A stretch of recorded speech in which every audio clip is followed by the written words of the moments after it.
one of the things that everyone is familiar with respect to Hume is the tension between his skepticism, the deliverances of reason on the one hand, and something, since Norman Kemp Smith, that's called his naturalism.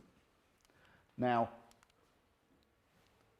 although this is a particular quote playing a role in a particular movement of an argument, it serves as a very nice, as it were, introduction to the Humean predicament.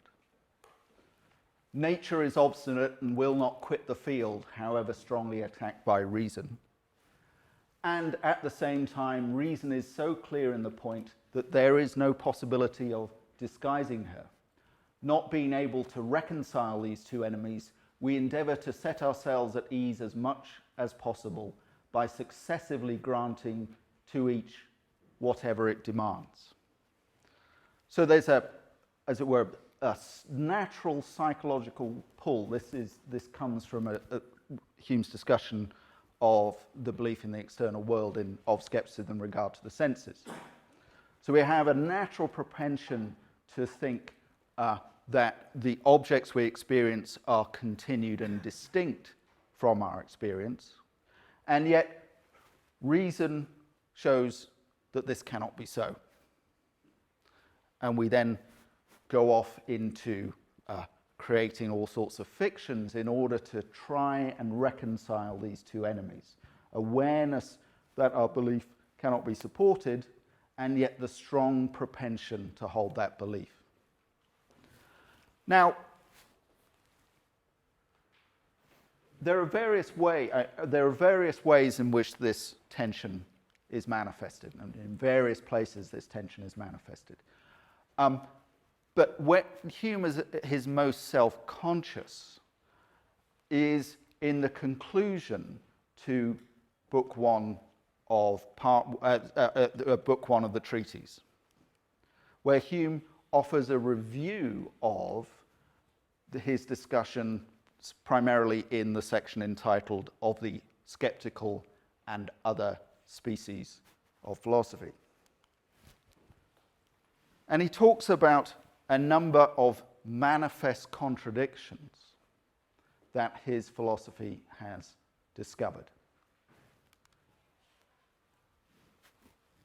The first manifest contradiction, and when Hume uses contradiction, typically he's not using it in a formal sense, it's more a tension than a contradiction. He says that we have two equally natural and necessary principles necessary for our existence that are in conflict. The first of these is our associative propensity to infer effects from causes. The habit we acquire, the inferential habit that we acquire through exposure to regularities, which is necessary for our existence.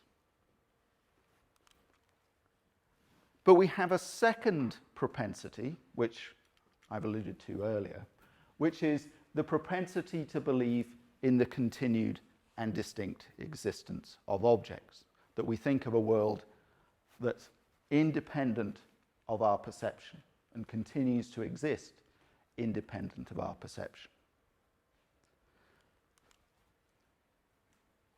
Now, the issue for Hume here is that the first natural propensity, which is the foundation of probable reason, about which I'll be discussing more presently, is what allows us to reason. But, he says, it's not possible to reason justly and regularly from causes to effects, and yet at the same time believe in the continued existence of matter. So if we follow the first propensity up and we follow it in the correct manner, we reason justly, we end up undermining our confidence in the other equally natural and necessary propensity that we have, namely that there is an external world. An awareness of this contradiction threatens to usurp the glorious title of philosopher. Because on the one hand, we're aware of these two things, but they are indispensable, so we must knowingly embrace a manifest contradiction. So that seems problematic enough.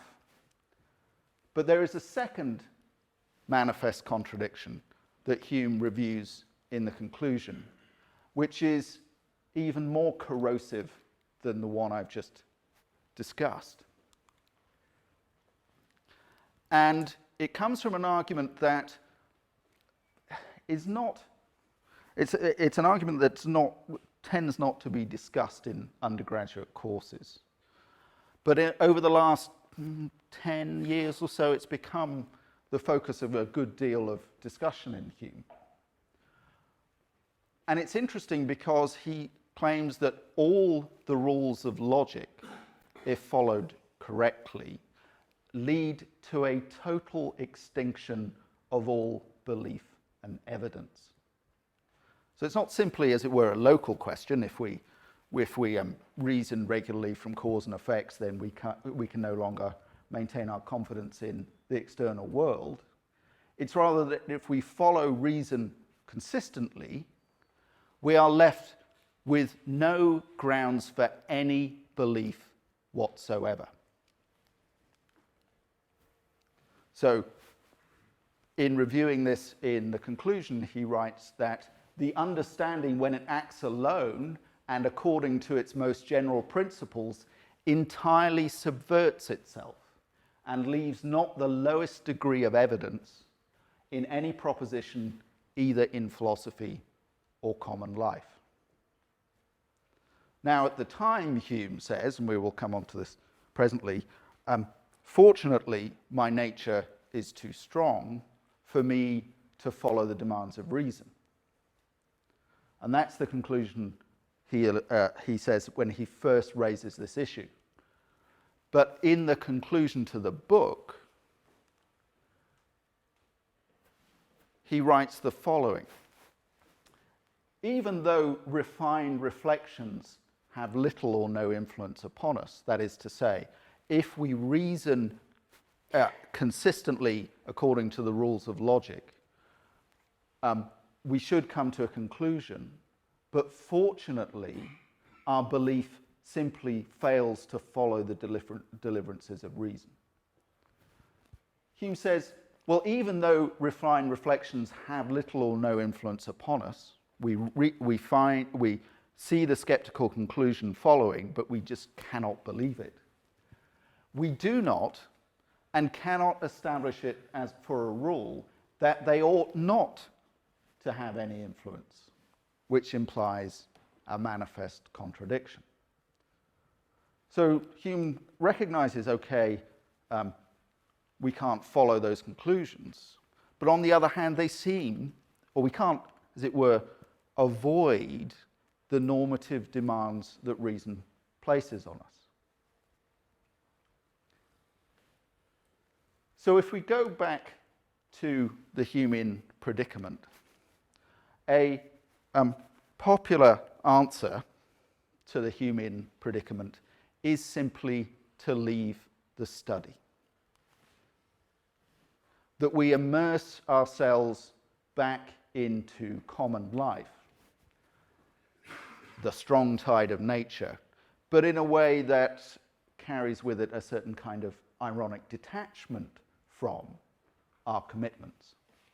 So we dine and we play backgammon, and we're sort of aware that we've got no right to believe anything whatsoever, but since we're swimming in the tide of nature, we're not going to be that bothered. So there is, as it were, some bits of text that might support that, not least of which is the reference to dining and playing backgammon that I mentioned. So when we're talking about of skepticism with regard to reason, when Hume introduces this topic, he says this: although he can find no error in the foregoing arguments, the arguments which incidentally I will come to later, it is happy that nature breaks the force of all skeptical arguments in time and keeps them from having any considerable influence in on the understanding. So I may be temporarily bemused and irresolute when I'm concentrating in the study, but when I open the door and the sunlight floods in, most fortunately, all those doubts disappear. And a parallel case with the external world is one of the quotations that Hume is quite famous for. In the inquiry, when he revisits the topic, he attributes those arguments to Berkeley, wrongly in my view, but we won't get into that, and says the following: well, the arguments admit of no answer, parallel to can find no error in the foregoing reason, and produce no conviction. That is to say, they're literally incredible. So you can follow the reasoning and go, yeah, that follows, I see. But your, as it were, doxastic lag helpfully saves you from losing all belief in the external world. The only effect of these arguments, their only effect is to cause that momentary amazement and irresolution and confusion, which is the result of skepticism. And we're going to come back to that because Hume enacts in the conclusion to the treatise this irresolution and confusion. But if we see Hume as simply sticking with that, there's something unsatisfactory about it. It's okay to say, as it were, it's an ironic detachment. But Hume, even after he's gone through all these skeptical worries, writes 2 further books of the treatise, all of which follow the general principles of experimental science. So does he really have an ironic attachment to his own work? Well, you could say that, but if there's a way in which one can avoid it, I think we should. Now, the conclusion to Book 1 is, again, something that has become the focus of study over the last 25 years or so. And Annette Byer's very influential book, A Progress of Sentiments, begins with a discussion of this very strange, self-conscious reflection that is the conclusion. And buried within it is something that, after Don Garrett, has become known as the title principle, where Hume seems to be stating a normative principle, where reason is lively and mixes itself with some propensity, it ought to be assented to.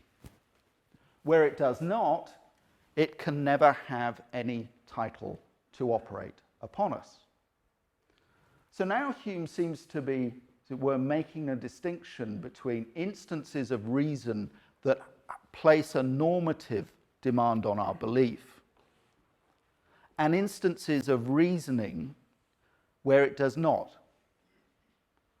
where it doesn't have any title to operate upon us.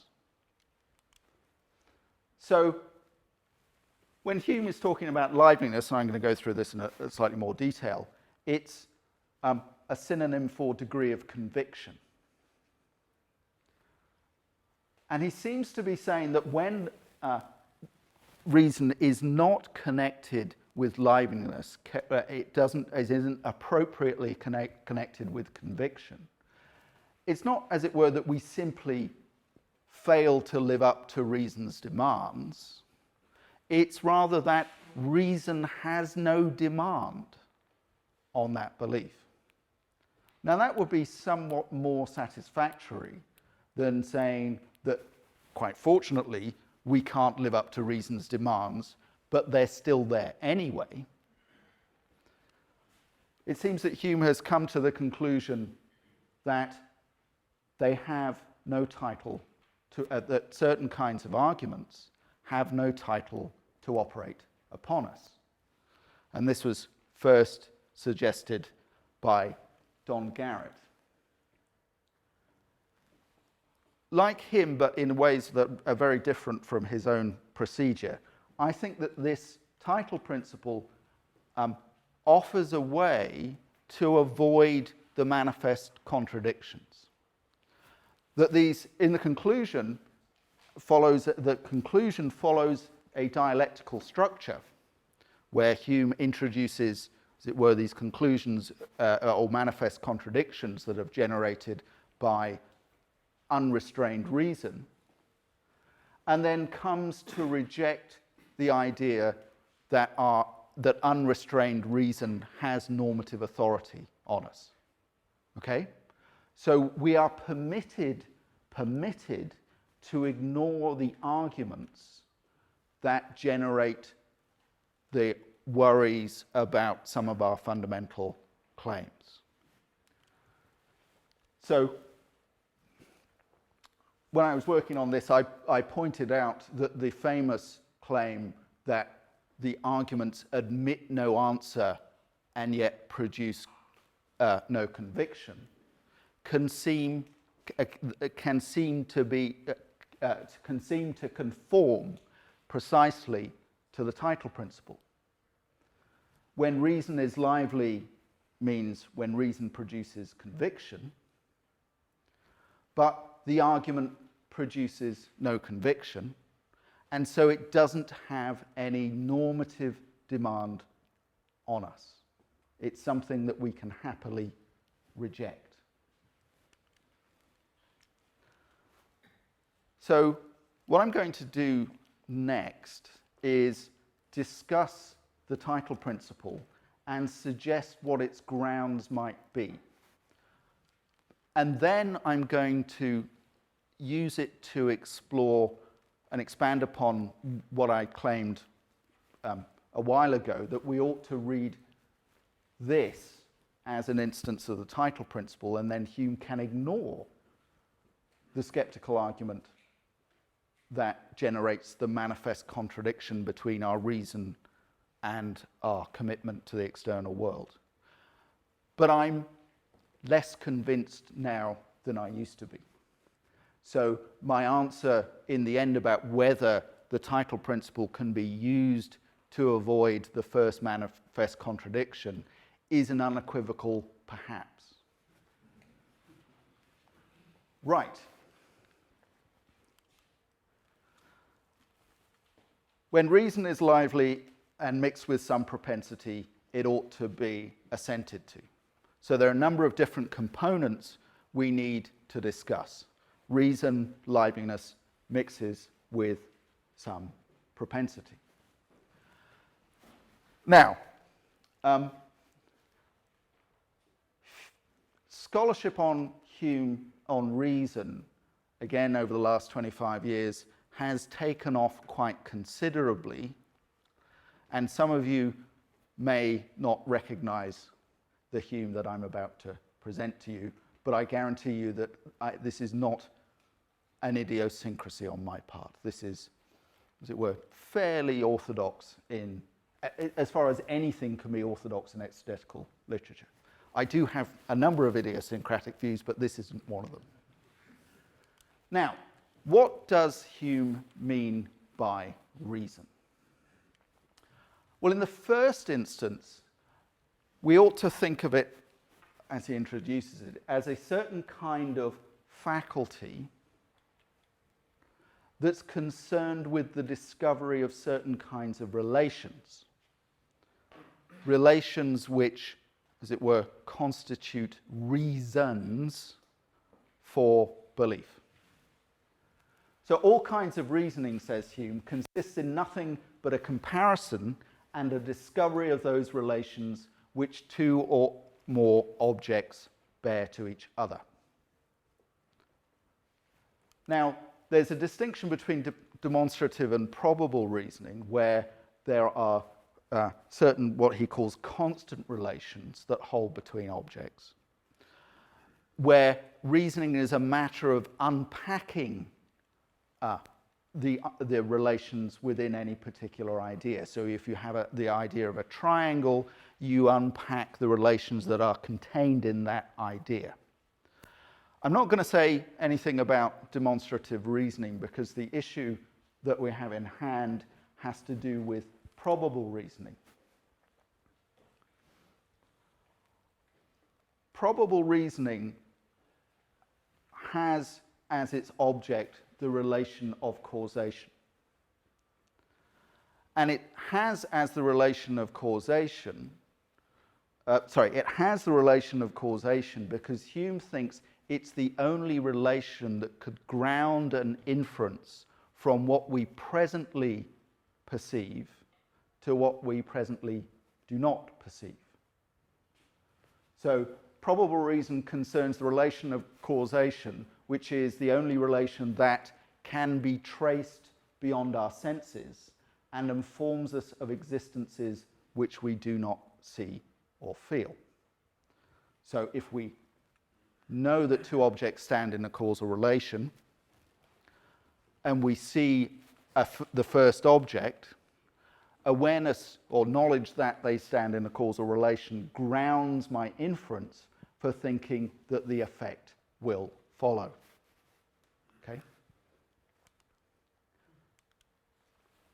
Now, although Hume talks about faculties, the faculty talk is not left undischarged, by which I mean he gives an account of the psychological mechanisms which underpin the inferences distinctive of the faculty. So, probable reason concerns the probable reason qua faculty is the faculty that infers causes from effects. The psychological basis of that faculty is the principle of association, cause and effect. Namely that every time in the past we've experienced A following B, and plus some other satisfaction conditions, we come to acquire a habit of inference such that when we perceive A, we come to think with respect to B. And so probable reason is the name for inferences of that kind whose psychologically that are psychologically grounded in the principles of association.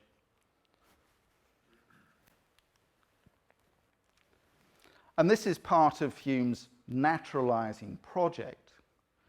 There's rather than thinking of reason as a faculty that, as it were, irreducibly normative and something that stands outside of nature, our inferential faculty is nothing but, he says, a mechanical tendency, and nothing but a wonderful and unintelligible instinct in our souls, which carries us along a certain train of ideas and endows them with particular qualities according to their particular situations and relations. And incidentally, in both the Treatise and the Inquiry, when Hume finishes his discussion of probable reason, he ends it by discussing the reason of animals. And then, as it were, says, well, there's an analogy to be drawn to us, so beasts should be endowed with reason. We should think that beasts are endowed with reason as well as other animals. Sorry, as well as us. But that actually is a bit of a joke. It's a serious joke, but it's a joke. Because all the mechanisms that Hume exploits to explain probable inference are the mechanisms that everybody else has used to explain animal inference, but denied it the title of reason. So Leibniz in the Monadology talks about exactly the same kind of psychology that Hume used. So he talks about beasts acquiring certain kinds of habits and there being lively impressions which cause them to act, but he calls it the shadow of reason or pseudo-reason.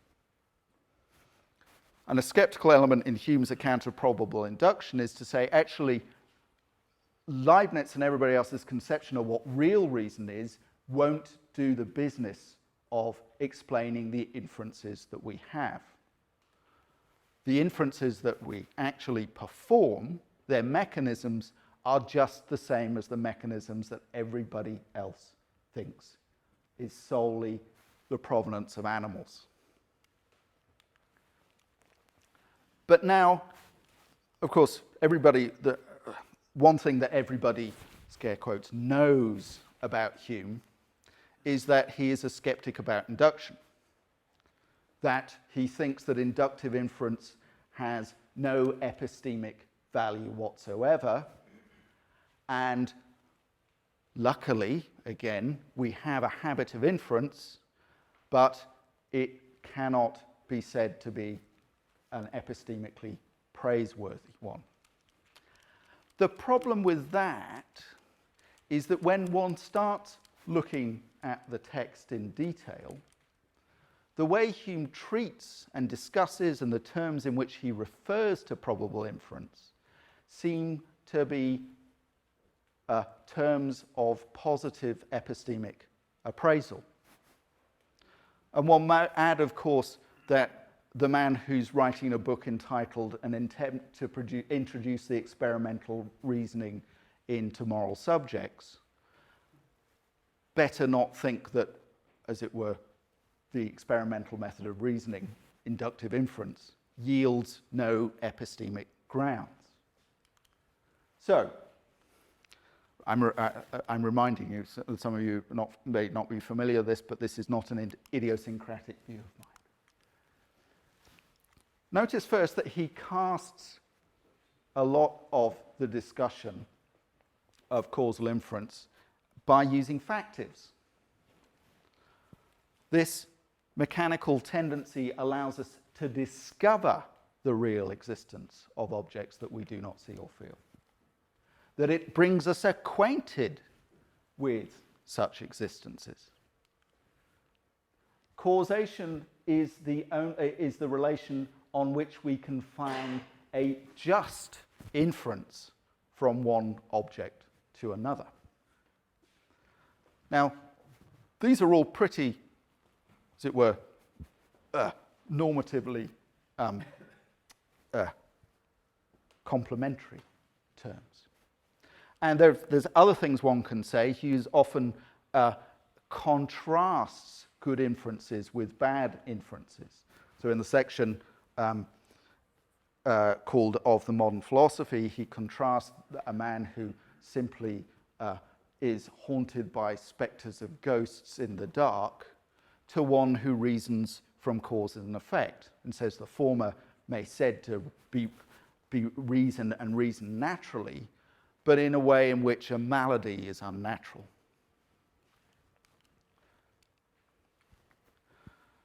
Most importantly, I think, for my concern, is this little expression. We should consider our reason as a kind of cause of which truth is the natural effect. Now that puts us in contact with the mechanical side of reason in the following sense, that Hume is naturalizing reason by thinking it in terms of causation, mere causation rather than this rather more grand normative faculty, but he's also assuming that it produces something. Namely, it produces truth. In other words, we can see Hume as operating with a view about the presumptive reliability of the mechanism that he's trying to explain. So here then is a kind of pre-established harmony between the course of nature and the succession of our ideas. Had not the presence of an object instantly excited the idea of those objects commonly conjoined of it, all our knowledge must have been limited to the narrow sphere of memory and senses. So, again, another factor there. Now, a full discussion of this would take a very long time indeed. But in order to make sense of Hume, his own project and the epistemic, the positive epistemic value that he attributes to probable reason, whatever the detailed answer is, it has to take into account this presumption of reliability, the presumption that that reason causes true beliefs. And that is what, as it were, underwrites the assumption that such inferences are just. So that's all I want to say about reason right now. When reason is lively and mixes with some propensity, it ought to be assented to. So let's turn to liveliness. Now, part of the animal vocabulary that Hume draws from in his discussions is talk about forcefulness, liveliness, and vivacity. And lots of undergraduate students have fun trying to show how, as it were, naive Hume is in trying to distinguish between belief in terms of force and vivacity. There's a good deal contextual stuff to be said about this, but for what's important for our concerns is that liveliness is that property that's distinctive of doxastic assent. And it's a property that's derived from some other idea or impression that is itself lively or vivacious. And Hume ties his discussion of reasoning quite closely to the notion of assent. So he allows that there are hypothetical reasonings where you just move from one idea to the other. But what he's interested in the treatise is the idea that there's a confrontation, a belief in something present to the belief in something that is not present. That we think that when we see the fire, we would get burned were we to put our hand in it. And he says this: the mind in its reasonings from cause and effect carries its view beyond those objects which it sees or remembers. It must never lose sight of them entirely, that is to say, the original sensory impression or memory, nor reason merely upon its ideas without some mixture of impressions or at least ideas of the memory which are equivalent to impressions. So when I'm when I'm reasoning in a lively fashion, I have some perceptual belief. Hume doesn't use the term perceptual belief. He reserves the belief for inferential terms, but that's not a problem here. Or some memory that has this property of striking the mind, which then gets transferred up the associational track to the idea connected with it. So I see the fire, and that suddenly makes me believe that I will get burned. Or I see the truck, and it suddenly believes that I will get flattened. Okay. But now, the more difficult issue is when reason is not lively. And that's going to return us to skepticism with regard to the senses. Sorry, with regard to reason. So I'm going to describe the argument and in order to introduce the notion of when reason is not lively, and then turn to the epistemic issue. At the beginning of this section, Hume announces, as I said, that our reason must be considered a kind of cause of which truth is the natural effect. But he adds that it's such a one as by the irruption of other causes and by the inconstancy of our mental powers may frequently be prevented. That is to say, of course, if the mechanism is in a perfect environment and working properly, then there's no problem. But of course, we're hardly ever in ideal situations, and everybody's, as it were, inferential dispositions are prone to being better or worse, right? So although the faculty has a presumptive reliability attached to it, we're also aware of its fallibility. Awareness of our fallibility, and awareness, by the way, that comes from past experience of our going wrong, suggests that we ought to check or control any first-order judgment that we have. We must, in every reasoning, form a new judgment as a check or control on the first judgment of our belief. That's first judgment or belief. So, the thought is this: well, I'm aware that my faculties are fallible. I have a first-order judgment. Here is a glass of water, and I think that, as it were I to taste it, it would be refreshing. Excuse me a second, I'm just going to test that. And that kind of inference is an unreflective inference, right? It's not something I do. It's not something I consciously think of, right? But on the other hand, if I'm, as it were, trying to reason properly rather than just following unreflective nature, I have to factor in other factors with respect to this judgment. So I think to myself, well, sometimes I've picked up something that resembles this and is actually a gin and tonic.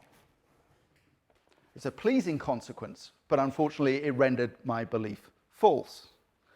And also I think sometimes, as it were, my faculties are a bit bad in as much as I may be tired, and so they're not working properly. So, if I'm interested in arriving at the truth rather than simply, as it were, following my instinct, I need to factor in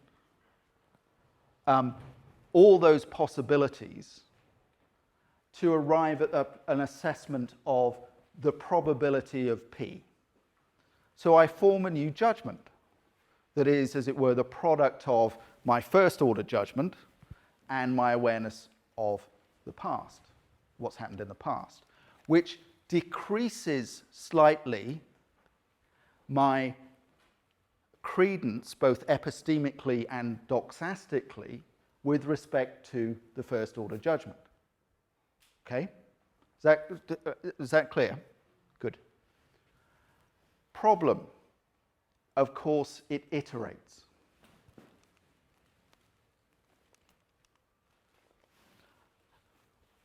If I'm interested in the truth, now I've formed a second-order judgment. I formed a second judgment.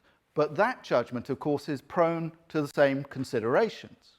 Right? So I've got this and this, but hang on, I've formed this judgment, and I've got, as it were, a sort of credence 0.9 in it. But now I need to reflect again, don't I? Because I'm aware that sometimes I've gone wrong in the past, so I need to form another judgment. The awareness of fallibility decreases the credence until we arrive at a judgment that puts on the proposition that was the content of the original judgment a credence of 0. So when I reflect on the natural fallibility of my judgment, I have less confidence in my opinions. And when I proceed still farther to turn the scrutiny against every successive estimation I make of my faculties, where it means, as it were, the all things considered judgment, which takes into account all the things I've done, fallible instances of fallibility in the past, all the rules of logic require a continual diminution and at last a total extinction of belief and evidence. Right, so that's the way the argument goes. Hume is saying, right, if we follow the rules of logic, the demands placed upon us, if we're interested in arriving at the truth and nothing but the truth, we end up with a total extinction of belief and evidence. But this is where the fortunate sluggishness of nature comes in. At higher levels of iteration, the mind is not doxastically responsive. That is to say, when I form, let's say, level 3 judgment, the judgment becomes idle. It doesn't affect the original conviction. It just becomes, as it were, a mere idle thought that nevertheless is a product of certain kinds of epistemic norms. When the mind reaches not its objects with easiness and facility, right, I have to make a lot of effort to do all this iteration. And the same principles have not the same effect as in a more natural conception of ideas. So that's where Hume recording that the conviction which arises from a subtle reasoning diminishes in proportion to the efforts which the imagination makes to enter in the reasoning. And that's why he can say that 'tis happy that nature breaks the force of skeptical arguments.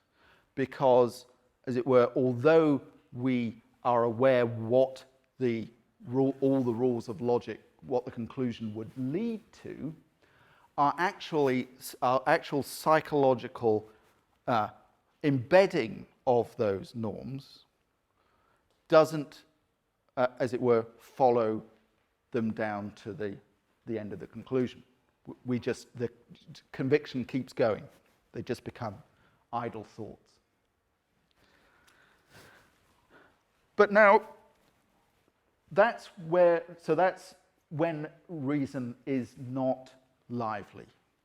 When, as it were, we can see what the judgment directs us towards, but that idea is not attached with any conviction or doesn't diminish the conviction of the lower order beliefs.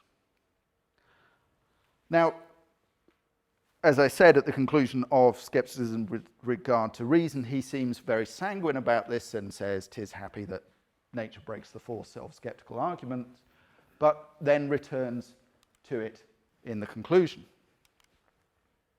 So just to repeat what was said earlier, the understanding when it acts alone and according to its most general principles entirely subverts itself and leaves not the lowest degree of evidence in any proposition, either in philosophy or common life. And he says that this then puts us in a very dangerous dilemma. So there are two manifest contradictions and one dangerous dilemma. What we could do is just not reflect, right? So reflection is mandated by the idea that we're interested in the truth, but we're aware of our fallibility, so we ought to check. one way to avoid that would be, as it were, simply not to reflect and carry on like the beasts do and follow the regular course of our nature. But if we did that, we would reject any form of reasoning that is refined and elaborate with the aim of arriving at the truth. We would, Hume says, we would cut off entirely all science and philosophy. But on the other hand, if we do reflect, we're aware that the reflection will destroy any conviction in any proposition. So he says, to repeat what I said earlier, even though reflections have little or no influence upon us, we do not and cannot establish it for a rule that they ought not to have any influence. Because if we're interested in that, we have to be interested in refined reflection. If we're interested in refined reflection, then we ought to follow where reflection leads. Momentary amazement and irresolution, recall. Hume seems at this time to change his mind about the doxastic impotence of these reasonings. He says, the intense view of these manifold contradictions and imperfections in human understanding has so wrought upon me and heated my brain that I am ready to reject all belief and reasoning. So he's really, as it were, in awareness of this particular manifest contradiction, is really gripped psychologically by its impact. He finds himself in an utterly deplorable condition. And anybody who's done philosophy for a long time on their own knows what that's like. But then he notes, very famously, that this deplorable condition is dispelled by leaving the study and mixing himself by company in common life. He dines, he plays backgammon. And that this is, as it were, a palliative to the deplorable condition he finds when closeted in his study. Now you might think that that's the end of the matter. Going back to the earlier, what I presented was the popular view of the Humean predicament, where we can got no answer, but we'll just go out to the pub and forget it. But in the dialectic here, this prompts Hume to ask himself a question. Given that I find company such a palliative to the deplorable condition of philosophy, I then consider the following. Why ought I torture my brain with subtleties and sophistries? And why make so painful an application when he has no tolerable prospect of arriving by its means at truth and certainty? Under what obligation do I lie of making such an abuse of time? And what end can it serve, either for the service of mankind or for my own private interest? So, manifest contradiction revisited. He says, well, actually, it seems it's going to push me towards the claim that I cannot have any tolerable prospect of arriving at truth and certainty. This is really awful. It's a deplorable condition. I go and dine and play backgammon. Why on earth should I go back and do this? Right? Which, of course, he does go back and do this because there are two further books of the Treatise. Well, he says then he will do it when he has a good reason.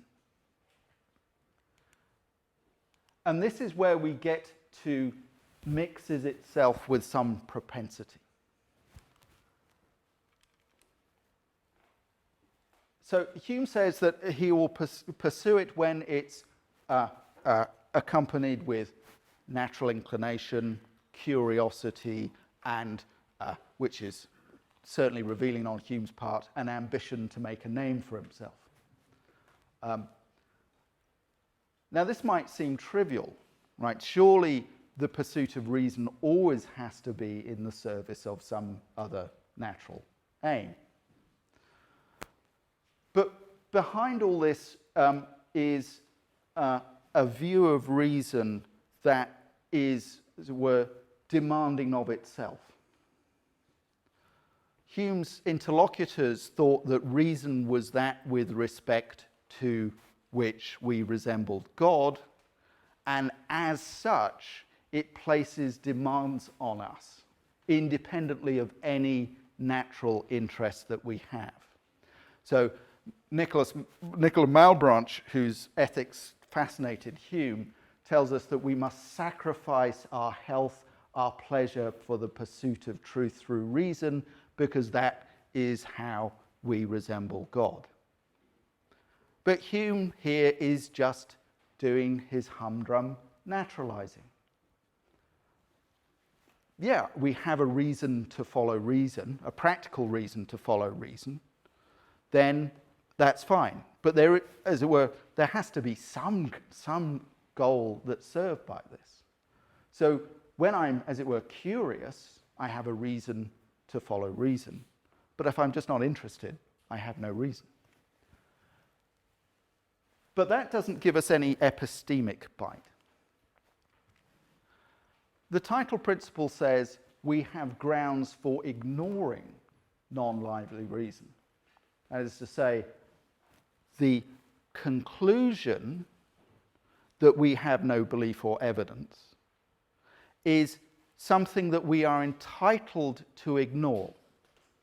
It doesn't have any title to operate upon us. But now, what could ground this?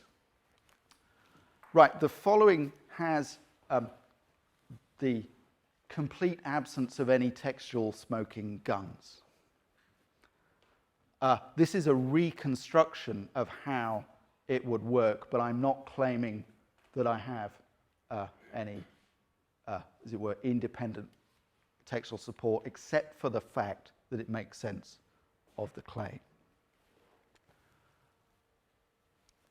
Let's begin again with reason should be considered a kind of cause of which truth is the natural effect. So why follow the deliverances of reason? Well, you're interested in the goal. You're interested in true belief. And there's the presumption that reason is a kind of cause of which truth is the natural effect.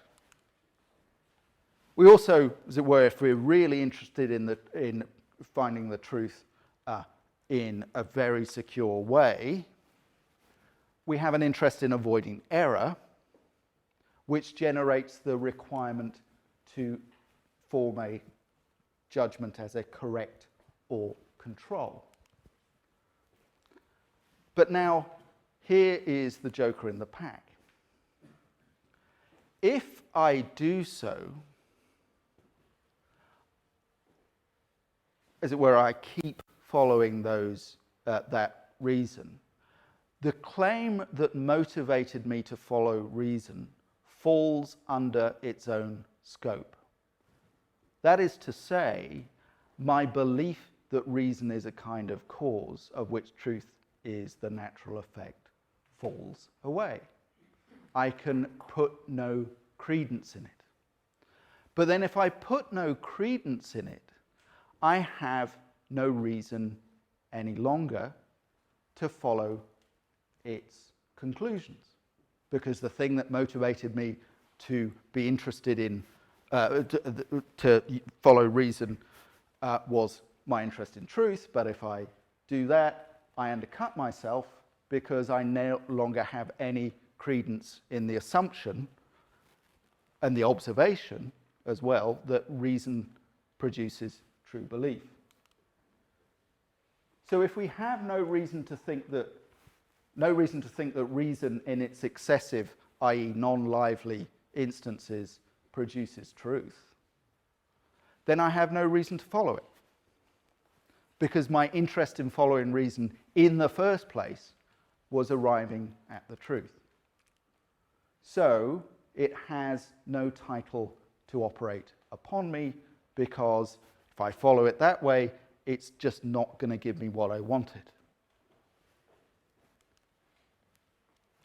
So we're permitted to ignore those demands. So it's not simply that I'm psychologically incapable of following them, it's that it just undermines the grounds for following reason in the first place. How am I doing for time, Anthony, by the way? 5 more minutes. Oh, gosh. Oh, I always sort of think, I've got nothing to say, and then I end up sort of going over time. Right, quickly then to the first manifest contradiction. Now, here's an instance of what I take to be a very unsatisfactory take on this. Janet Broughton says, remember, we have a contradiction between the causal inferences we draw on the one hand and our belief in the external world. If we reason justly from cause and effects, we undermine the assumption of the external world. And Broughton tells us that to avoid the contradiction, we would have to give up drawing causal inferences, or we would have to give up our common sense belief in the existence of the external world. But I think that's just too quick, right? Hume has distinguished between instances of reasoning that are lively and instances that are not. And you might say this: it's not the case that you have to give up on causal reasoning to preserve the belief in the external world. You instead show that the instances of causal reasoning violate the title principle. They are instances where they are not lively, and so they have no normative demand on us. They, to repeat, admit of no answer, but produce no conviction. So, very quickly, the argument goes like this that generates the manifest contradiction. And I'm going to call it the annihilation argument. Hume is examining of the modern philosophy, which he understands to be the primary and secondary quality distinction. And he says that there's an argument for making this distinction that rests on conflicting appearances and the assumption that like effects have like causes. So it goes like this. Sometimes I know that the experience I have of red is caused by something that is not itself red. But by that, like effects and like causes, I must conclude that no causes of my red experiences are themselves red. So I'm going rather quickly here. He says that this is the only satisfactory argument for the distinction. So you say, well, actually, now we've got a distinction between properties that are merely just perceptions in the mind and properties that are perceptions of body. But Hume says, but rather than explaining the operations of external objects by its means, we utterly annihilate all these objects and reduce ourselves to the opinions of the most extravagant skepticism concerning them. So again, another instance of causal reasoning, although it's dubious to see how it is, but Hume treats it as such, is borrowed from Berkeley.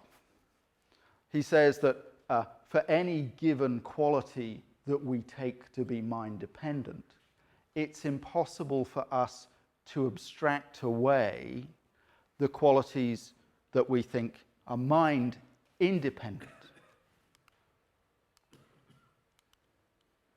So if we think that the secondary qualities, such as colour, have no continued or distinct existences, they're nothing but perceptions in the mind, and we can't abstract away the other supposed qualities, like extension, then we must conclude that nothing has continued and distinct existence. I'm aware that I'm going too quickly on that one, but I'm short of time. And he says this: there is a direct and total opposition betwixt our reason and our senses, or more precisely speaking, betwixt those conclusions we form from cause and effect and those that persuade us of the continued and independent existence of body. When we reason from cause and effect, we conclude that neither colour, sound, taste, nor smell have a continued and independent existence. And when we exclude these sensible qualities, there remains nothing in the universe which has such an existence. And in the inquiry, Hume puts it like this: bereave matter of all its intelligible qualities, both primary and secondary, and you in a manner annihilate it, and leave only a certain unknown, inexplicable something as the cause of our perceptions, a notion so imperfect that no skeptic will think it worthwhile. That should be to contend against it. I do apologise. So, response: maybe the argument violates the title principle. Maybe we can see where it goes, but it doesn't, as it were, command our assent. This is where I said it's an unequivocal perhaps. The first thing to note is that Hume is actually very diffident of the primary and secondary quality distinction. Right, in the standard of taste, when he talks about in a footnote, he says that distinction supposedly proved in modern times. And he also says that his argument is a very decisive objection to that system. But on the other hand, it could be a decisive objection in as much as he thinks it produces idealism. If, however, it violated the title principle, we need to see a case where the argument doesn't match the instances he has earlier of it being, as it were, a natural facility. He'd have to say something like that it's too strained to be believed. In the first stage, however, when he introduces the conflicting appearance argument, it seems nothing like strained. He says the arguments are satisfactory, and likewise as satisfactory as can possibly be imagined. And satisfactory has a psychological face here, as it were, kind of pleasing. I can see how that follows. The only hint we get is later on, where he becomes more diffident of the force, the psychological force of the argument. So he says it seems to follow by an easy consequence, and that the annihilation argument will appear entirely conclusive to everyone that comprehends it, but it may seem abstruse, and abstruse is a key word in the treatise. It's one of the things that, as it were, is tied with strain and unnaturalness, and intricate to the generality of readers. And finally, he says, so strong is the prejudice for the distinct continued existence of secondary qualities as well as primary qualities, that when the contrary opinion is advanced by modern philosophers, people imagine that they can almost refute it from their feeling and experience, and that their very senses contradict that philosophy. So there's a good deal of, as it were, psychological bias towards this view. However, apart from the statement that it admits of no answer and produces no conviction, there isn't anything like the claim that the reasonings involved are insufficiently lively to merit our assent. And yet Hume, post the statement of the title principle, re-enters a world of objects without much problem. So I will stop with the unequivocal perhaps.